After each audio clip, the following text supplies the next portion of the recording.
ఓవైపు భానుడి బగబగలు, మరోవైపు నిప్పుల కొలిమిలా మారిన రహదారి కారణంగా అటు వడగాల్పుల కారణంగా కూడా అటు ప్రజలు కూడా తీవ్రమైనటువంటి ఇబ్బందులు పడుతున్నారు.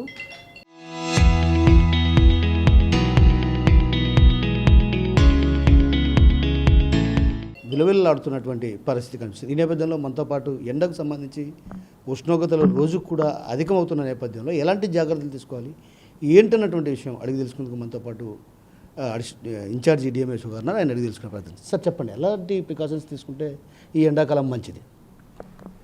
అందరికీ నమస్కారం అండి. మరి కడప జిల్లాలో చూసినట్లయితే ఈ రానున్న రోజుల్లో ఇంకా ఉష్ణోగ్రత పెరిగే అవకాశాలు ఉన్నాయి. ఇప్పటి వరకు మామూలుగా 40 డిగ్రీల నుంచి 42, 43 నోట్ అయ్యేది. ఈసారి 45 డిగ్రీల వరకు రీచ్ అయింది. ఇంకా కూడా ఈ ఎల్నినో వాతావరణ ప్రభావం వలన ఇంకా 2-3 డిగ్రీలు పెరిగే అవకాశాలు ఉందని శాస్త్రవేత్తలు చెబుతున్నారు. ప్రధానంగా మనము ప్రజలు తీసుకోవాల్సిన జాగ్రత్తలు ఏమంటే, ఏదైనా అత్యవసర పరిస్థితి ఉండి ఖచ్చితంగా బజారుకు వెళ్ళాల్సి ఉంటేనే పొద్దున 11 గంటల నుంచి మధ్యాహ్నం 3 గంటల వరకు మనము బయటికి తిరగరాదు.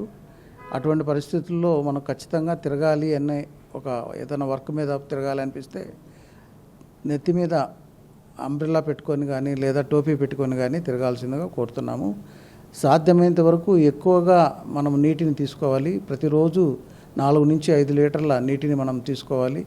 మధ్య మధ్యలో మజ్జిగ, పల్చడి మజ్జిగ కానీ లేదా టెంకాయ నీళ్ళు కానీ ఓఆర్ఎస్తో తయారు చేసిన ద్రావణాన్ని కానీ మనము తాగుతున్నట్లయితే మనము వేసవి తాపాన్ని నుంచి మనము నివారించుకోవచ్చు. హీట్ స్ట్రోక్ రాకుండా మనము నివారించుకోవచ్చు. ప్రధానంగా వృద్ధులు కావచ్చు, అదేవిధంగా చిన్నపిల్లలు వడదెబ్బ తగిలే అవకాశాలు ఉన్నాయి. ఎందుకంటే గతంలో కూడా చూసాం, పలు సందర్భాల్లో కూడా వడదెబ్బలు తగిలి మృత్యువాత పడినటువంటి పరిస్థితి. అలాంటి వారికి ఎలాంటి ప్రికాషన్స్ తీసుకోవాలంటే వడదెబ్బ తగలకుండా తీసుకోవాల్సినటువంటి ప్రికాషన్స్ ఏంటి? సాధ్యమైనంత వరకు ఎక్కువగా అఫెక్ట్ అయ్యేది ఈ వృద్ధాప్య దశలో ఉన్నటువంటి వారు, తర్వాత చిన్నపిల్లలు. వీళ్ళను సాధ్యమైనంత వరకు ఎండలో తిరగనీయకుండా చూసుకోవాలి. ఏదైనా ఉంటే చల్లని ప్రదేశంలో వాళ్ళని పెట్టాలి. ఫ్యాన్ కానీ ఎయిర్ కూలర్ కానీ ఉన్నట్లయితే లేదా ఏసీ ఉన్నవాళ్ళు ఏసీలో ఉన్నట్లయితే ఈ వేసవి తాపాన్ని నుంచి మనం తప్పించుకోవచ్చు. అంతేకాకుండా వాళ్ళకి పెట్టే ఆహార పదార్థాలు కూడా ఎక్కువగా నీటితో కలిగినటువంటి ఆహార పదార్థాలను, పుచ్చకాయలు కానీ లేదా ఈ దోసకాయలతో చేసిన ఆహార పదార్థాలు కానీ పెట్టాలి. మసాలాలు, నూనె పదార్థాలు పూర్తిగా తగ్గించాలి. వడగాల్పుల కారణంగా తీవ్రమైనటువంటి వేడి ఉష్ణోగ్రతలు కింద ఒకవైపు హీట్ ఉంది, రోడ్డు హీట్ ఉంది, ప్లస్ వడగాల్పులు. ఇలాంటి పరిస్థితి ఉన్న వాళ్ళకు ఒకవేళ వాళ్ళు ఎలాంటి చర్యలు తీసుకుంటే ఉపశమనం కలిగే అవకాశాలు? ఫస్ట్ హీట్ స్ట్రోక్ను మనం గమనించినట్లయితే ఆ పరిస్థితి ఒక వ్యక్తి తీవ్రమైన వేడితో ఉండడము, అంటే అతని ఉష్ణోగ్రత గమనించినట్లయితే 104 డిగ్రీల ఫారెన్హీట్ కంటే ఎక్కువగా నమోదవుతుంది. చర్మం మీద ఎటువంటి చెమట కలిగి ఉండడు, పూర్తిగా పొడిబారిపోయి ఉంటారు, బాగా తలనొప్పితో తర్వాత కళ్ళు తిరిగినట్టు ఈ విధమైన లక్షణాలు కలిగి ఉన్నట్లయితే ఖచ్చితంగా అతనికి హీట్ స్ట్రోక్ తగిలిందని మనం ఊహించవచ్చు. ఫస్ట్ ఆ విధమైన వ్యక్తిని మనము సాధ్యమైనంత వరకు చల్లటి ప్రదేశానికి తీసుకెళ్ళాలి. అంటే చెట్టు కింద నీడలో కానీ లేదా దగ్గరలో ఏదైనా బిల్డింగ్ ఉంటే బిల్డింగ్ నీడలేక కానీ తీసుకెళ్ళాలి. తర్వాత అతని బట్టలన్నీ, పైన ఉన్న బట్టలన్నీ తీసేసి చల్లటి తడిగుడ్డ తీసుకొని నీటిలో ముంచి శరీరం అంతా ఆ చల్లటి గుడ్డతో పూర్తిగా తడుపు పెట్టాలి. ఆ విధంగా చేసినట్లయితే కొంతవరకు మన ఉష్ణోగ్రతను తగ్గించవచ్చు. సాధ్యమైనంత వరకు ఫ్యాన్ కానీ ఎయిర్ కూలర్ కానీ ఏసీ కానీ ఉంటే ఆ ప్రదేశంలో వారిని పెట్టాలి.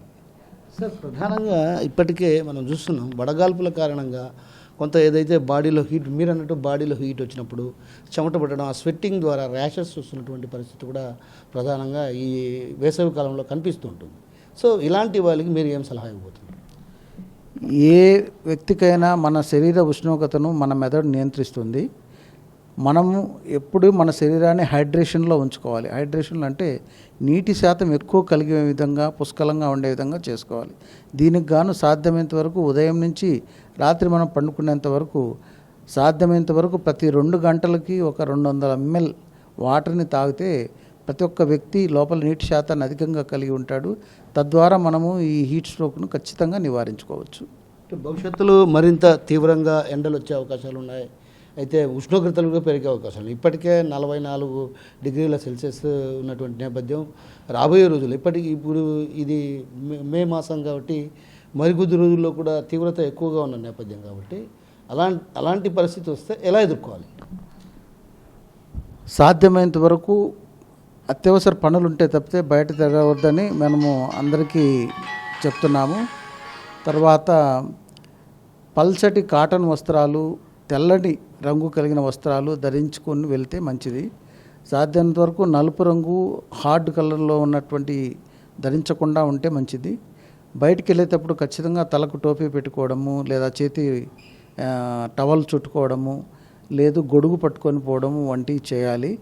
నేను చెప్పిన విధంగా ప్రతిరోజు 4 నుంచి 5 లీటర్ల మంచినీరు త్రాగడము, మధ్య మధ్యలో టెంకాయ నీరు కానీ లేదా పల్చటి మజ్జిగ తాగడం కానీ చేయాలి. అలాగే ఆకుకూరలు, తర్వాత నీరు కలిగిన వెజిటేబుల్స్ని మనం బాగా తినాలి. పుచ్చకాయలు, తర్వాత మస్క్ మెలాను, వాటర్ మెలాను ఇటువంటి పండ్లను కూడా మనం ఎక్కువ తీసుకుంటే మంచిది. అలాగే తాటి ముంజలు, నీటి శాతం అధికంగా ఉన్నటువంటి ఫ్రూట్స్ని మనం ఎక్కువగా తీసుకోవడం ద్వారా మన శరీరం అనేది నీరు ఎక్కువగా కలిగి ఉండి తద్వారా మన ఉష్ణోగ్రతను క్రమబద్ధీకరించుకొని ఉంటుంది.